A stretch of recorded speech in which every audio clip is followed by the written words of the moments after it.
To settlers along the American frontier, it was the ultimate horror, a fate worse than death, to be carried off by Indians. But for more than 2 centuries, it happened to thousands of men, women, and children. What was their fate? Speculation centered on bloody tales of torture, degradation, and savagery. But if the horror stories were true, why did some prisoners refuse the offer of release? Travel back in search of history with the families of the frontier and discover the inescapable forces that made them captives.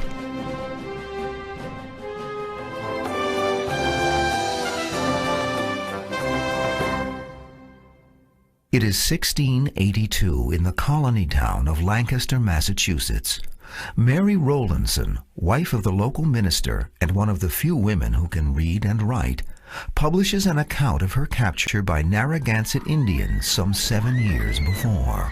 Bullets seemed to fly like hail. Some in our house were fighting for their lives, others wallowing in their blood. The house on fire and the bloody heathen ready to knock us on the head. Mothers and children crying out for themselves and one another, "Lord, what shall we do?" Rowlandson, home alone while her husband is traveling, is captured along with 3 of her children and a number of other Lancaster residents. Her captivity lasts just 3 months, but during that time she endures a 20-day forced march in the dead of winter. She sees one of her children, wounded in the initial attack, die along the trail. To Rowlandson, the Indians are inhuman. She credits any kindness they show her to direct intercession by God. After she and her remaining children are ransomed and returned home, Rowlandson writes her account. It becomes one of America's first bestsellers. Captivity narratives, almost from their beginning in the very earliest of the colonial era, are immensely popular. These are being written in the days before novels are being produced, when people's options for reading material is very limited sometimes only to an occasional newspaper and the Bible. Indian captivity narratives had all the elements of popular literature today. They could be violent.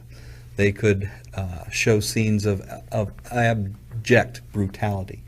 They hinted at rape. They were lurid. They were sensational. They also have very shocking images.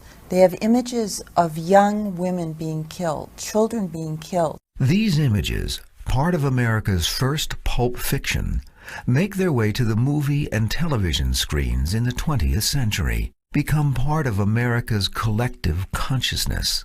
The wild Indian carrying off maidens, cutting down men, subjecting captives to mysterious rituals and unspeakable torture. But how much of this is true? And how did it all begin? Before Europeans reached North America, individual tribes often fought one another. Indians go to war for exactly the same kind of reasons that Europeans do. Indians go to war to defend their homes. Indians go to war to advance or protect their economic and political interests. Indians go to war with the explicit purpose of punishing their enemies. But Indians are also going to war with the explicit purpose of finding captives to bring back and to adopt into their nation. Adoption is an ancient custom, a way to strengthen a tribe, both in numbers and in bloodlines. It is used to ease the loss of death by replacing the deceased with a captive and maintain the balance of tribal power. But that balance is about to shift. In the 15th century, the Spanish arrive, enslaving the tribes in massive numbers. To them, captives are property to be sold or exchanged. From the very beginning, when Columbus came, and then when the French came, and when the Portuguese came, and so forth, each group took Indian captives. They took them, they frequently used them as slaves. They oftentimes brought them back to Europe, put them on displays in markets. In the 16th century, the English and French moved their long-standing rivalry to North America. The struggle becomes territorial. Treaties and alliances with the native tribes are made and broken. Encroaching settlers move in, clearing massive tracts of tribal land. Between 1670 and 1820, isolated settlements become the prime target for captive raids. By 1780, captivities are so common that they are listed in the Pennsylvania Gazette, like the sale of livestock. We have the following disagreeable intelligence. Mr. Benjamin Gilbert's house and mill were burnt and the whole family either killed or carried off.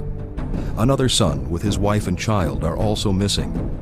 Samuel Dodson's daughter has not returned, and it is supposed she fell into the hands of the murderers likewise. Indian raids could be the occasion for almost unimaginable violence and brutality. Generally, these raids take place at dawn against isolated, undefended settlements far away from anyone else. Usually the son and the father go out into the fields to bring in the livestock or to begin their daily chores. They might be executed where they stand. The woman, if we read the accounts, comes to the door, and when she opens the door, Indians rush in and they bust up the cabin, they smash the furniture, they kill those whom they are going to kill, they take what they want, they set the cabin on fire, and that quickly. Almost before it has begun, it is over. Before the smoke of the burning cabin reaches into the sky, these Indians have done what they've come there to do and have gone with their captives. Europeans along the frontier are alarmed by the increasing frequency of the attacks. Ironically, it is their very presence that makes captivities more common, and to the tribes more necessary than ever before. European settlement brought added pressures to the population of the native tribes. Smallpox epidemics that were brought in by Europeans sometimes could wipe out up to 80% of the tribe in a single winter. Imagine that 8 out of 10 people you know are dead in a few months' time. It made the adoption process all the more important to keep the villages alive. When that many people in a culture die off, it's not just the people who are dying, it's the culture is dying as well. For the Indians, adoption is blind to race or culture. Runaway slaves, Europeans, or members of other tribes are all equally eligible to replace a family member. Natives practiced complete assimilation in their adoption, to the point of no longer considering you what you previously were. You might be born white, you might be born black, but you could become an Indian. In the 1700s, as various European factions begin to fight each other on North American soil, the white armies provide the tribes with a new and compelling reason for taking captives: economics. The French offered trade goods to their Indian allies in exchange for British prisoners. The British reach a similar understanding with their own allied tribes. During the French and Indian War, nearly 2,000 captives are carried to Canada by the tribes. Ransom becomes a regular budget item in some colonial governments. To cash in their captives, the tribes march them hundreds of miles with the opposing military force in hot pursuit. This brings new danger both for the warriors and their captives. It was important for both the captive and the captor, for their safety, for their protection, that they get back to Indian territory as fast as possible. If it gets down to having to lose a prisoner to keep everyone else alive, they're certainly going to make that sacrifice. Those who can't make the journey may be weeded out with a single blow to the head. For the prisoners, it is horror upon horror, a sudden, brutal attack. Survivors separated from their families, loaded with booty, and forced to march. The exertion is more than they're used to, their clothing unsuited to the wilderness. Food is scarce or utterly foreign. Their captors speak few recognizable words and give no hint of what lies ahead. To falter can mean death. To continue is to leave everything they know behind. For European prisoners, the act of being taken captive is the most traumatic event of their lives. The capture itself is likely to involve violence, fear, and physical discomfort. Yet many captives adapt to these situations with surprising ease. One such man is James Smith. In 1755, the 18-year-old Smith is clearing a road for British troops near Bedford, Pennsylvania. Nearby, General Edward Braddock is losing an important battle against the French and a force of united woodland tribes. As a triumphant war party of Caughnawaga Indians leaves the field, they capture Smith. They take him to Fort Duquesne, the site of present-day Pittsburgh. On the way, he is subjected to a common but terrifying captivity ritual, the gauntlet. They form themselves into two long ranks, about 2 or 3 rods apart. I was told that I must run betwixt these ranks and that they would flog me all the way as I ran. When I got near the end, I was struck with something which caused me to fall to the ground. They continued beating me most intolerably until I was at length insensible. I remember wishing them to strike the fatal blow, for I thought they intended killing me. But Smith, like most who run the gauntlet, is not killed. The blows serve to appease the spirits of tribal members previously killed by the enemy. The ordeal wipes the slate clean. After this harsh treatment, the prisoner is eligible for adoption into the tribe. But unfortunately for prisoners, this is not the only option. Smith learns this firsthand when the prisoners captured in the battle with Braddock are brought in. About sundown, I beheld a small party coming in with about a dozen prisoners, their faces and part of their bodies blackened. I stood on the fort wall until I beheld them begin to burn one of these men. They had him tied to a stake and kept touching him with firebrands and red-hot irons. He screamed in a most doleful manner. The Indians, meantime, yelling like infernal spirits. Torture is seen as a means to test the strength, endurance, and purity of the enemy, and it is a way to ritually take that strength from the opposing tribe. Smith, marched to the nearby Caughnawaga village, expects a similar fate. As the warriors gather around him, his fears seem about to be confirmed. One of them began to pull the hair out of my head. He had some ashes on a piece of bark in which he frequently dipped his fingers in order to take a firmer hold. And so he went on, as if he had been plucking a turkey. Next, Smith is led to a river. 3 women from the tribe approach him. Again, he expects the worst. The squaws then made signs to me to plunge myself into the water. I thought I should be drowned and that these young ladies were to be the executioners. I for some time opposed them, which occasioned loud laughter by the multitude on the bank of the river. Smith is redressed in Indian clothes. The hair pulling and the washing have all been part of the adoption ceremony. The chief of the Caughnawaga explains. You are now flesh of our flesh and bone of our bone. By the ceremony performed this day, every drop of your white blood is washed out of your veins. You are adopted into a great family. We are under the same obligation to love, support, and defend you as we are to love and defend one another. You are to consider yourself as one of our people. Luckily for Smith, he was merely a woodcutter, a non-combatant. This may have been what saved his life. Smith is given the tribal name of Skoowa, but at first he remains an outsider. His constant reading of a few hoarded books and his daily scribbling in his journal seems strange to the tribe and somewhat foolish. When the books disappear, Smith is sure his captors have purposely destroyed them. Only after Smith returns from a seasonal hunt does he discover the truth. The books were found while he was away and carefully protected and saved for him throughout the long winter. The gesture makes Smith reassess his captors. This is the first time I felt my heart warm toward the Indians.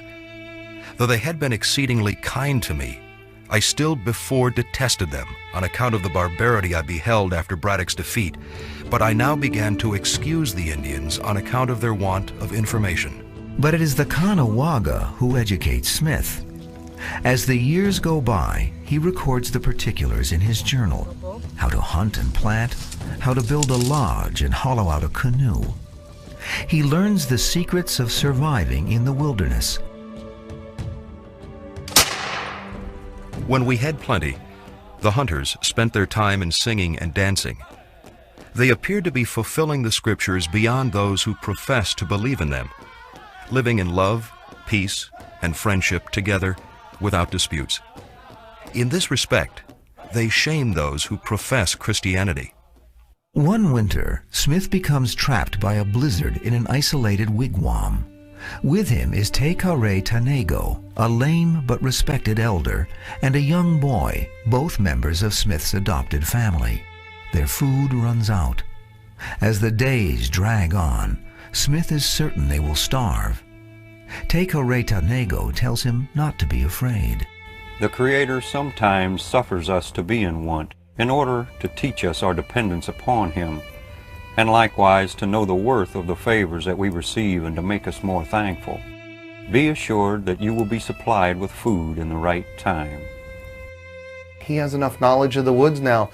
If he wanted to make a break for freedom, there's an excellent chance he could do it and get away with it. Instead, the feelings he has towards his new family are so strong, he continues his hunt, brings down game, brings it back, and feeds everyone, essentially saving their lives. Though close to his adopted family, after nearly 5 years, Smith decides to return to white society. The Indians don't stop him. He takes with him his journals, his understanding of the natives, and their ways. The portrait that Smith paints of his Indian captors is very complex and extraordinarily revealing, and at times very affectionate. But Smith is a complex man. He becomes a very well-known evangelist preacher later on in his life. And he, at that point in his life, he refers to the Indians as pagans. Smith seems to be appalled by the violence that he sees when he's a captive, and yet there's true affection between him and his Indian captors. Ironically, Smith is best known in later years for his work in the British military as a colonel, training ranger troops to fight Indian style. In 1753, a disturbing frontier trend is identified by no less an intellect than Benjamin Franklin. When an Indian child who has been brought up among us, taught our language, and habituated to our customs, goes to see his relations, there is no persuading him ever to return. Yet when a white person of either sex has been ransomed by their friends, in a short time they become disgusted with our manner of life, and take the first good opportunity of escaping again into the woods from whence there is no reclaiming them. It's an assertion that seems indisputable. Attempts to westernize natives were, by and large, disastrous. When you took these young children out of their own culture and put them into these white settings, everything was so foreign to them that it proved very traumatic on them personally. In many cases, they would run away from these schools and go back to their parents. In some cases, if they stayed in school, by the time they came back to native culture, they lost most of their abilities and skills in hunting and in warfare and things which the Indians highly valued and were, considered to be semi-worthless at this point. But for white children who are adopted into Indian cultures, the prospects are more appealing. There are many differences between the way a child would be raised in white society and the way a child would be raised in Indian society. White society then as now is dominated by strict rules, by schedules. Discipline is harsh and frequently applied. Indian children, as adoptee James Smith observed, are raised quite differently. They seldom ever whip them. Their common mode of chastising is by ducking them in cold water. Therefore, their children are more obedient in the winter season than they are in the summer. Another period commentator made the point in his writings that if your children were ever captured by Indians, he basically said, don't worry about it, that there were certain things in Indian culture that might be foreign to them or hard for them to immediately adapt to, but generally they were going to be just as happy and just as comfortable and just as safe in that culture as they would be in yours. The captivity narrative of Oliver Spencer, age 11, taken in 1792 outside present-day Cincinnati, is typical. Spencer is paddling down the Ohio River when the boat is attacked by a couple of Indians. A couple of people are wounded. Then, as Spencer tells it, the Shawnee warrior suddenly steps in front of him and makes an unexpected move. Instead of seizing me violently, he extended to me his hand in token of peace. I took it, and from what I had heard of the character and customs of the Indians, I became at once calm. What's amazing about this is that despite the enormous brutality of the raids, the act of capture is nearly always extraordinarily gentle in how it's done. An Indian will step in front of a white person and offer his hand and takes the captive by the hand. An Indian will step up to a white settler and place his hand on his shoulder. And that's the act of capture. Spencer's actions and his age improve his chances for survival. I think your demeanor when you were captured could certainly impact how the Indians perceived you as a potential adoptee. The Indians weren't looking for cowards to assimilate. They were looking for people who were bold or brave. And so we see some captives, when they realize that they have no hope to fight, to escape, a lot of times they'll come forward and shake hands or act as if they were happy. In some cases, captives had themselves read previous people's captivity narratives. So to a certain degree, I think people on the frontier may have been aware of some of the etiquette involved in captivity. When the two warriors go hunting, they leave Spencer tied only by his sleeves. The boy easily escapes, but is ill prepared for survival in the wilderness. He describes a meal of raspberries and a cold, uncomfortable night. Then he hears the sound of his captors searching for him. Fearing that if I waited for them to find me, they would tomahawk me where I lay, I determined at once to return to them. Springing up, I ran to the thicket and uttered the truly childlike excuse, "I have been out picking raspberries." Spencer's captor, angered by the transparent lie, decides the boy has become more trouble than he's worth. With a look of fiendish malice that almost froze my blood, he raised his rifle to his shoulder, intending to shoot me. At that moment, the generous white loon interposed, and throwing up the muzzle of the nearly leveled rifle, saved my life. Spencer is brought to an Indian community near modern-day Defiance, Ohio, where the Auglaize and Maumee rivers meet. There, White Loon buys Spencer from the Shawnee and turns the boy over to his own mother, Kukachi, a powerful woman and prophetess who guides the Mohawk tribe's every action. Spencer recounts his first impression. I could not help looking on the old woman with superstitious fear mingled with awe. I did not believe that she was divinely inspired, but thought it more than probable that she held intercourse with evil spirits. Kukuchi at first is reluctant to adopt this rather bedraggled specimen of a boy. After a very short time, her motherly instincts kick in and she nurses him back to health. As Spencer grows accustomed to daily tribal life, he soon gets a chance to prove himself. Spencer is out hunting with a dog, and he and the dog run across a bobcat that's up in the tree, and the bobcat attacks the dog. And Spencer, who is unarmed except he has a tomahawk, wades right in trying to save the dog, and he kills the bobcat. Kukachi sees this as a powerful sign. Spencer, she prophesizes, is to be a great warrior.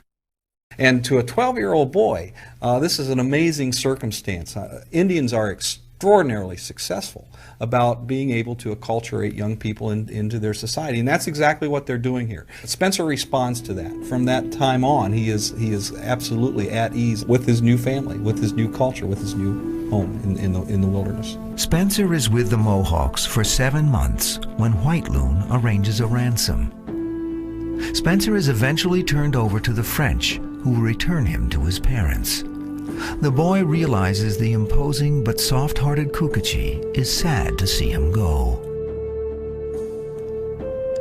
She spoke of the happiness of my family, especially the joy of my mother at my safe return, then of her own regret in parting with me, having, as she said, begun to regard me as her child.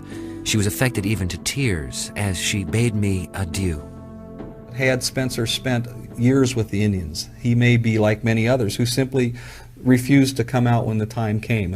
People who would have been a person who would have been happy to spend the rest of his life with his adoptive people. The frontier is littered with people who had a foot in each culture. Men are able to move more or less with impunity between Western and native cultures. Often called white Indians, these men are admired for their tracking and survival skills and are much in demand as explorers and interpreters. Oftentimes when traders came into a Native American village to set up their trading post, they would take a wife from the local tribe. Their new wife could help them fit socially into the community, so they knew all the do's and don'ts when they were transacting with the various people. Some traders had a wife in the East Coast and then had a frontier wife at his trading post that he just thought of as part of a necessary piece of business. Men could lead this kind of double life, but for women it was different. Any woman who was thought to have had sexual contact with an Indian, willingly or unwillingly, was seen as tainted. Even Mary Rowlandson, the author of the first captivity narrative and a proper minister's wife, feels obliged to stress the point. I have been in the midst of those roaring lions and savage bears that feared neither God, man, nor the devil, by night and by day, alone and in company, sleeping all sorts together, and yet not one of them ever offered the least abuse of unchastity to me in word or action. Tribal adoption traditions and incest taboos often protect these captive women. The Indian who captures this woman may the next morning be her brother. This woman on the next day may be his mother, and of course they're not violated in any way. Once adopted, true assimilation for most women was dependent on their age at the time of capture. A lot of the older women, I think, wanted to get back to their families in white society. I think it would be romanticizing to say that these people who had lost their families loved Indian society and they didn't care about their husbands and children. But for a child or a young girl who was coming into these societies, they did offer love, affection, very strong family ties. Within many of the native cultures and societies, women still held very influential positions of power. Often property was passed through matrilineal ties. In some cases, the women had essentially control or say over who were going to be the leadership, the male leadership of the tribe. And so for a woman going into native society as a captive, if she acculturated, she might actually end up with a lot more freedom and a lot more autonomy than she might have had she stayed in white society. For those who have assimilated, rescue becomes another form of capture. One of the most disturbing examples marks the end of the conflicts between the British and the Great Lakes tribes. In 1763, the Indians are defeated, and the terms of the surrender are absolute.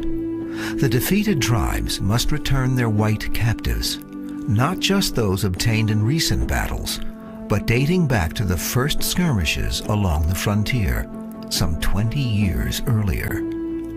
A British commander on hand to enforce the exchange described the scene. The Indians delivered up their beloved captives with the utmost reluctance, shed torrents of tears over them. Some women who had been delivered up afterwards found means to escape and run back to their Indian towns. Some who could not make their escape clung to their savage acquaintances at parting and continued many days in bitter lamentations, even refusing sustenance. But perhaps the most famous or infamous case of a captive who refused to return is the story of Eunice Williams, daughter of John Williams, a Puritan minister in Deerfield, Massachusetts. That congregation was attacked in 1703 and 1704, and over 100 people were taken. John Williams lost sons, and he also eventually lost his daughter permanently. Eunice is only 7 years old at the time of the attack. Her sisters are killed during the melee, and her mother is killed on the march after a disabling fall into an icy river. Eunice is separated from her father and 2 brothers. She is taken into French Canada and disappears among the Mohawk tribes. Repeated attempts to locate and ransom her fail long after her father and her 2 brothers are ransomed and returned. Her father tries repeatedly to see her, but is rebuffed. I was informed that I should not be permitted to speak with or see my child, and that the Mohawks would as soon part with their hearts as with my child. People in New England were terribly shocked that Eunice never came back. It became an extremely important story, because Eunice represented this Puritan world. Nearly a decade passes. In 1713, a merchant well connected with the northern tribes is recruited to bargain for Eunice's return. A meeting is arranged with 17-year-old Eunice, but she arrives with an Indian husband. She was bashful in the face, but proved harder than steel in her breast. She did not speak. Had I made such proposals in praise to the worst of Indians, I would have had a more reasonable answer. Eunice's reasons were hers alone. Yet there is one account that sheds light on the lives of those, like Eunice, who chose not to return. It is the case of Mary Jemison, who spent nearly 80 years among the Seneca and then told her life story to the white world she left behind.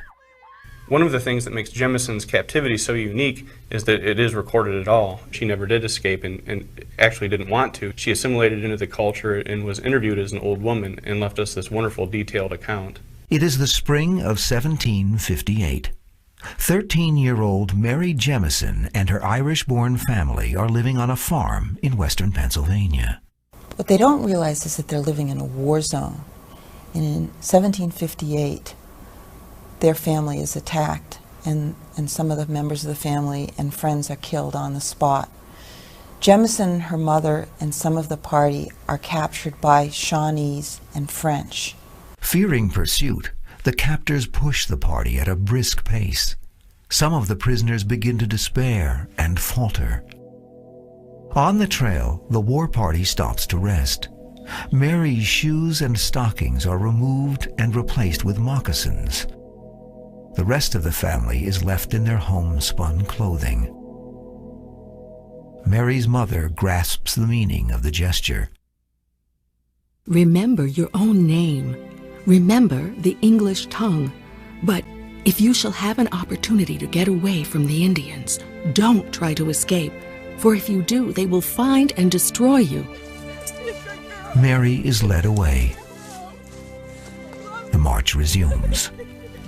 Later, Mary sees several scalps stretched and dried before the fire. The length and color of the hair are all too familiar.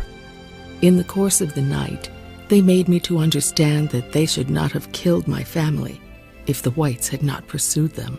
After 5 grueling days, the war party arrives at Fort Duquesne in Pennsylvania. Mary's face is painted and her hair is combed. She is examined by 2 older women. They are Senecas, a branch of the Iroquois tribe. An agreement is reached. Mary is taken to the Senecas' summer village along the Ohio River. She does not know it yet, but the women who claim her have the ultimate say in her fate. In Iroquois society, for example, women had a considerable amount of power. They also were very important in terms of these captive issues, in terms of deciding who was going to be adopted into their own family. And the captive, whether it was a male child or a female child or a young adult, was chosen by the woman of the family. Once at the village, Mary's clothes, now worn to rags, are replaced with Indian dress. The women of the tribe welcome her. Mary is to be adopted for a very specific reason. Our brother is dead. He has seen our distress and sent us a helper. Let us receive her with joy. She is our sister. In the place of our brother, she stands in our tribe. The idea of replacing lost family members with these white captives isn't always a one-to-one proposition. We often find that you might have a man, in essence, filling the place of a woman, or a child replacing an elderly individual in the family. The advantage for the captive in these kinds of situations is that most often you, in essence, inherit the honors or titles of the individual you replace. So even though you might be a 15-year-old boy, if you're replacing a high-ranking individual of a more elderly status, you get a certain amount of his prestige comes with the job. Mary soon adapts to the routine of the village and comes to love her adopted family. The warmth of their feelings The kind reception which I met with and the continued favors that I received at their hands riveted my affection for them so strongly that I am constrained to believe that I loved them as I should have loved my own sister had she lived. But when her sisters arrange a marriage for her, Mary is hesitant. The idea of spending my days with him at first seemed perfectly irreconcilable to my feelings, but his good nature, generosity, tenderness, and friendship toward me soon gained my affection. When Mary has children, she abandons all thought of returning to white society. I had a large family of Indian children that I must take with me, and if I should be so fortunate as to find my relatives, they would despise them, if not myself, and treat us as enemies, or at least with a degree of cold indifference which I could not endure. Instead, she chooses to grow old among the Seneca, retreating with them as their land is slowly taken away. Near the end of her life, Mary Jemison, now in her 80s, trudges several arduous miles from her Seneca home to visit a white neighbor, a doctor and writer named John Seaver. Mary, whose mother's last words were to urge her never to forget the English language, comes to tell him her life story. The account remains the only one of its kind. At the start of the 19th century, captivity narratives begin to change. Once the returned captive has told his or her story, each with their own omissions, misinterpretations, or embellishments, the editors and publishers take things a step further. Mary Jemison's second husband, a Seneca warrior named Hiokatu, is one of the first targets. One of the most egregious examples of editorial license is in the case of the Mary Jemison story, where James Seaver was obviously not getting what he wanted from Jemison.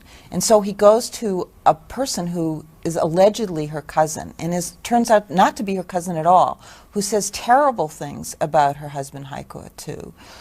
And those things are just lifted and put as a whole chapter into the book as if she said them, and she didn't say them at all. She says about her husband that he was a very kind husband to her. Although war was his trade from his youth to old age, he uniformly treated me with tenderness and never offered an insult. Other publishers take the practice much further, blending fact with fiction and sometimes presenting fiction as fact. Increasingly violent images emerge. Babies are roasted in skillets, thrown into boiling water, eaten by dogs, or dashed against rocks.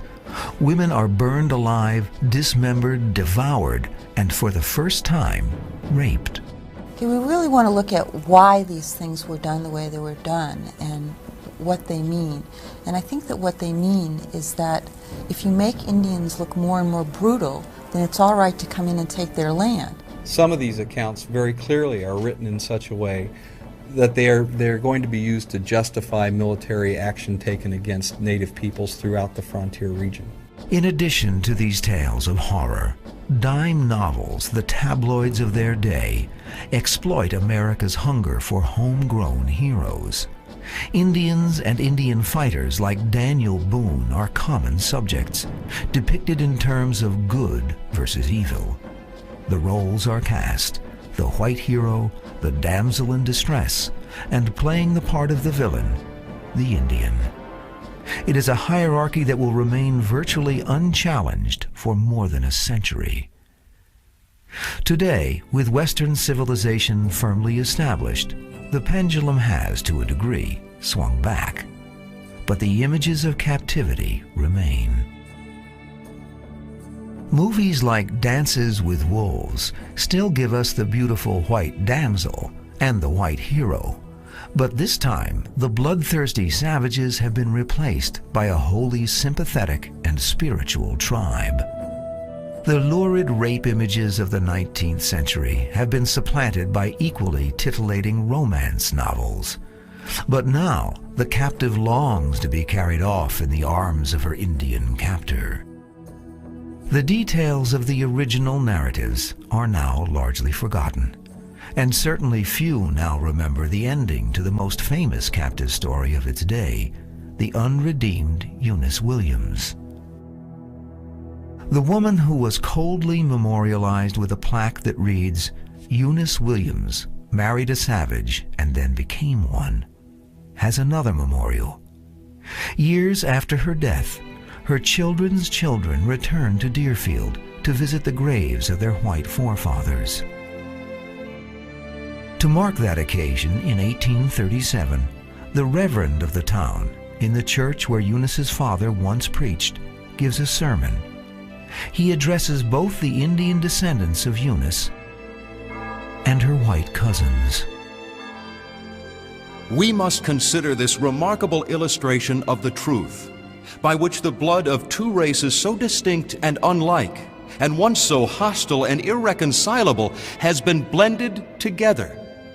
We must recognize with pious humility the workings of mysterious providence which has mingled your blood with ours, and which admonishes us that God hath made of one blood all nations of men.